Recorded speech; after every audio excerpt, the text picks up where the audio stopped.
Assalamualaikum warahmatullahi wabarakatuh. Apa kabar saudaraku? Alhamdulillah. Mari terus kita bersyukur kepada Allah Subhanahu wa taala, karena salah satu kunci bahagia itu adalah syukur. Mereka yang mengeluh, senantiasa merasa kurang, tidak akan pernah bahagia. Mereka yang qanaah, merasa cukup dan bersyukur kepada Allah Subhanahu wa taala, itulah mereka yang kaya jiwanya, yang lapang dadanya. Salawat dan salam kepada Rasulullah sallallahu alaihi wasallam. Allahumma shalli wa sallim wa barik ala sayyidina Muhammad. Dalam kesempatan yang baik ini, saya ingin menyampaikan sebuah nasihat. Nasihat ini dari seorang ulama besar yang masih merupakan cicit Rasulullah sallallahu alaihi wasallam, yang bernama Al-Imam Muhammad Baqir bin Ali Zainal Abidin bin Husain bin Ali bin Abi Thalib. Suatu hari beliau memberikan nasihat kepada anak-anaknya. Nah, nasihat kepada anak-anaknya inilah yang kita ambil menjadi nasihat kita juga. Apa nasihatnya? Ya bunayya, wahai anakku, innallaha khaba'a thalathata asya fi thalathati asya. Sesungguhnya Allah menyimpan 3 macam rahasia di dalam 3 macam tempat. Apa itu? Khaba'a ridahu fi ta'atih, fala tahqiranna min at-ta'ati syai'a fala'alla ridahu fih. Allah sembunyikan keredaannya di dalam setiap kebaikan. Maka itu jangan kau anggap remeh, jangan kau sepelekan setiap kebaikan, karena boleh jadi di situ ada redha Allah Subhanahu wa taala. Ada hal-hal yang sifatnya sunat, ada hal-hal yang sifatnya bukan wajib, tetapi disitulah boleh jadi Allah berikan keredaannya, Allah senang kepada kita.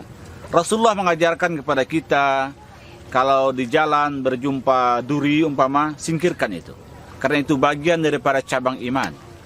Kalau ada tetangga yang sakit, teman yang sakit, jenguk dia. Kalau ada yang lagi bersin, jawab. Kalau dia mengatakan alhamdulillah, kita katakan yarhamkallah, maka dia pun akan mendoakan kita yahdikumullah.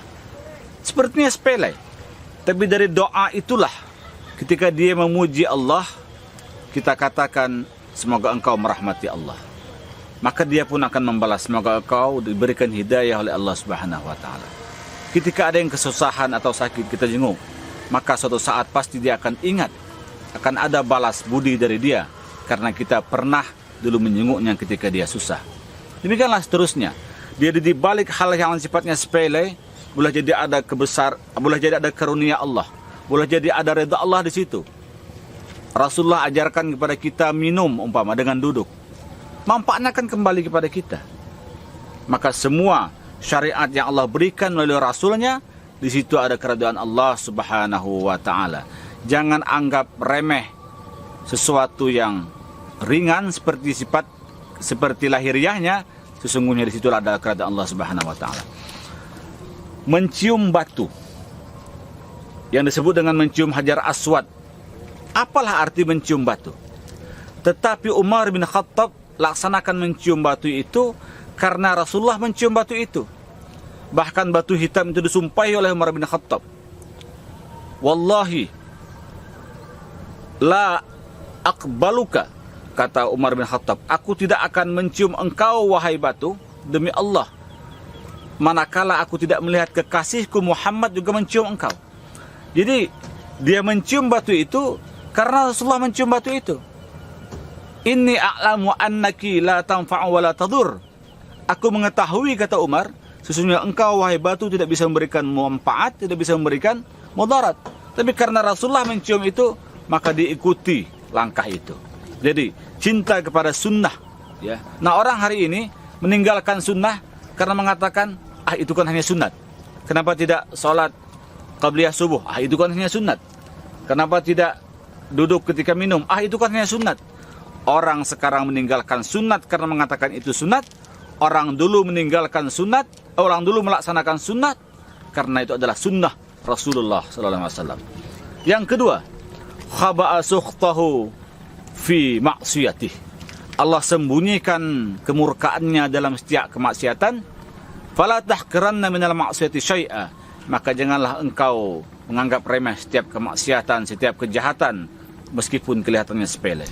Kaum muslimin, Pernahkah kita dalam sejarah membaca kisah seorang perempuan yang mengikat kucing, tidak diberinya makan dan tidak dilepas untuk mencari makan sendiri kucing itu, sehingga mati kucing itu? Apa kata Nabi? Uzibati mra'atun sajanat hirratan. Perempuan yang mengikat kucing itu diazab dia karena dia telah membunuh kucing secara sadis. Masya Allah, kucing dibunuh, dia disiksa. Pun sebaliknya, ada seorang perempuan jalang zaman Bani Israel yang melihat seekor anjing menjulurkan lidahnya karena kehausan dan hampir mati dia. Lalu perempuan itu mengambil kasutnya, turun ke kolam dan meminumkan air ke anjing itu. Maka selamatlah anjing itu daripada kematian. Allah berikan hidayah kepada perempuan itu dan dia menjadi orang baik dan wafat husnul khatimah. Allah masukkan surga perempuan yang sebelumnya bukan orang baik itu. Jadi kejahatan yang sifatnya sepele kepada binatang, Allah murka. Pun kebaikan yang mungkin sepertinya sepele kepada binatang juga, Allah reda. Jangan anggap remeh setiap kebaikan, jangan anggap remeh setiap kemaksiatan. Masya Allah, alangkah indahnya agama ini. Berbuat baik dengan binatang saja Allah senang, konon lagi berbuat baik dengan tetangga, dengan keluarga. Yang ketiga, khaba'a khalilahu fi khalqina fi finnas. Allah sembunyikan kekasihnya dalam kerumunan manusia. Fala tahqiranna ahadan, maka janganlah engkau pernah menghina seseorang. Fala'alla dzalikal wali, karena boleh jadi dia adalah seorang kekasih Allah. Kemuliaan bukan karena pangkat, rupa, jabatan, harta, dan seterusnya. Tapi kemuliaan itu karena takwa. Inna akramakum indallahi atqakum. Sesungguhnya orang yang paling mulia di sisi Allah adalah orang yang paling bertakwa. Di mana takwa itu? At-taqwa hahuna, kata Nabi.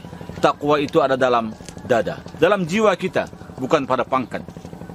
Fir'aun, orang yang paling merasa paling pangkat, hari ini mana itu Fir'aun? Tenggelam.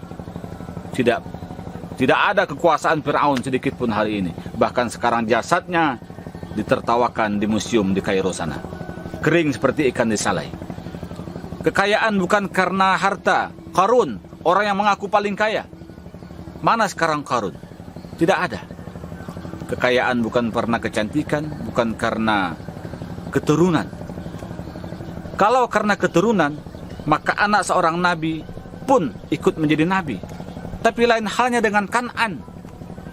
Dia justru seorang yang durhaka yang Allah tenggelamkan dalam banjir bandang yang besar pada zaman Nabi Nuh. Bukan karena pernikahan atau perkawinan. Istri Nabi Lut, seorang wanita yang durhaka yang Allah juga hukum dia. Tetapi Asyah, istri Fir'aun, meskipun bersuamikan seorang yang laknat, tetapi dia menjaga imannya. Allah bangunkan rumah dalam surganya Allah Subhanahu wa ta'ala. Jadi sekali lagi, kemuliaan bukan karena keturunan. Tidak ada jaminan orang baik melahirkan orang yang tidak baik. Pun sebaliknya, tidak ada jaminan pula orang jahat memiliki keturunan yang jahat. Maka itu kemuliaan adanya di hati. Inilah 3 pesan Muhammad Al-Baqir kepada anaknya. Jangan remehkan setiap kejahatan, setiap kebaikan. Jangan remehkan setiap kejahatan, dan jangan remehkan manusia. Assalamualaikum warahmatullahi wabarakatuh.